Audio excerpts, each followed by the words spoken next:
Ladies and gentlemen, one of the jurors is speaking out about Kim Potter. And apparently, the jury was not moved by Kim Potter's tears, just like the rest of us weren't. We knew this was a big time performance. And, and they said, a mistake does not absolve you.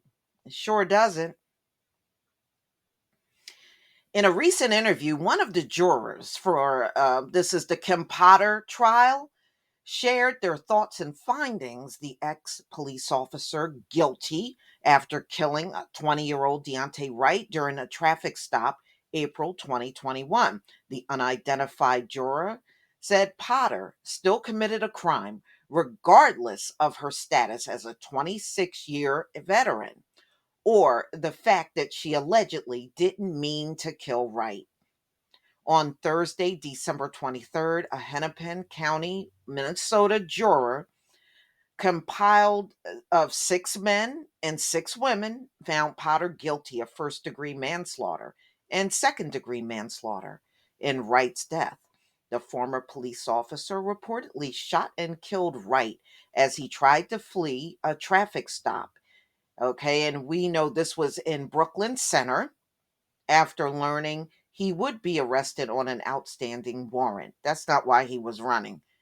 She went over there very hostile and he knew something was about to happen.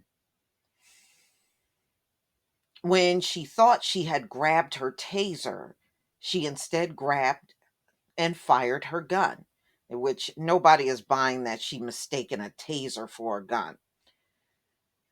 All right, so she also, just like in the case of Derek Chauvin, she had a rookie cop that was training with her, and they also testified that Wright never reached for her gun, like an initial report. So they did that. Oh, tried to get my gun. They tried to grab my taser. They tried this and tried that. So this cop said, Wright never made any attempt to grab her gun. All right. So Potter's body camera displayed the encounter of her yelling taser before fatally shooting the 20-year-old in his chest. During an exclusive interview with KARE 11, the juror opened up about deliberation process and fellow jurors arguing over semantics, but never questioned the facts. The group was precise as they reviewed all facts and the judge's instruction during deliberation. However, the language of the law challenged the person's earlier opinions regarding the case for both parties provided their closing arguments. All jury members initiated a vote and went through a series of temperature checks. After 27 hours of debating the case, initially for both counts, we were predominantly guilty for one count, and it was seven for guilty, and the remainders were for not guilty. So out of 12, seven voted for guilty. Mm-mm-mm. Then for the second count, eight said guilty, and two said not guilty, and two didn't know. The day that we asked the judge what would happen if we didn't reach a decision, we were evenly split on manslaughter one at four guilty and four not guilty, and four, I had no idea. The jury added at that point, we were just arguing semantics and kind of in circles.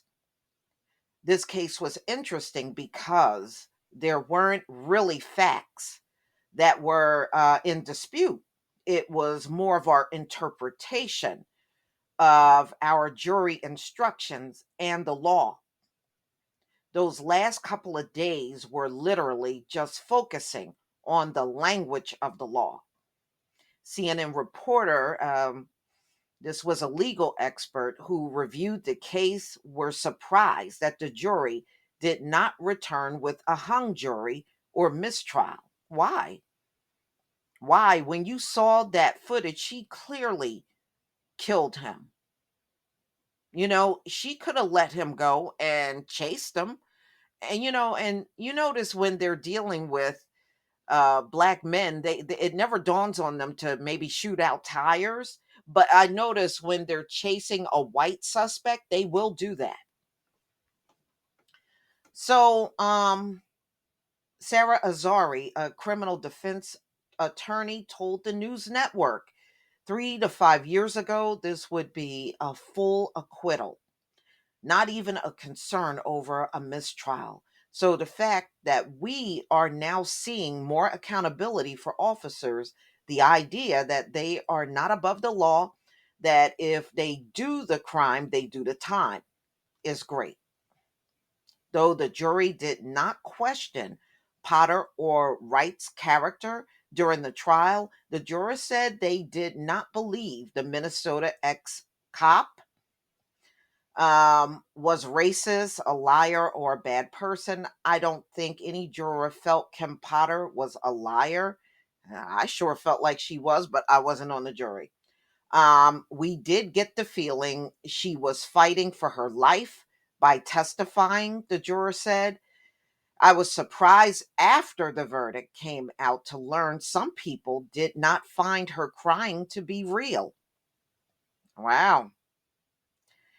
It felt very real and tangible to me. She seemed very upset and apologetic. It's ludicrous that some people are assuming that we thought she was a racist. We felt she made a mistake, and that a mistake does not absolve you from the fact that you did commit a crime.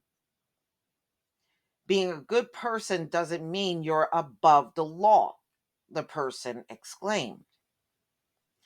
While the individual felt compassion for the accused, they also considered the deceased family was the hardest part of the trial. We had been thinking about what this meant for Deontay's family, the juror said. For the family, I felt the strongest sense of loss.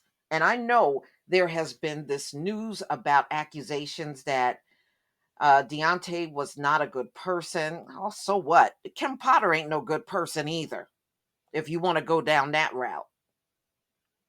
But that was just not something that we were aware of as juror members or thought of. Said, and what does that got to do with what happened that day? You know, I don't personally, I think it's a bunch of junk when y'all sit around talking about somebody is a good person. 9 times out of 10, when you make that statement, they're not good people. Okay, they're not. And most cases, they're not. They're good people to you, not to everybody. Even now, that doesn't change my opinion on the tragic loss of life that happened. I really feel bad for Deontay's family. It was hard having them on the witness stand. You can tell Deontay meant a lot to them. And it's hard to think about Deontay's son. I think that's the hardest part for me. The jury racial makeup included 9 jurors who identified as white and 1 as black, and 2 were Asian. And 2 alternates, a man and a woman, identified as white.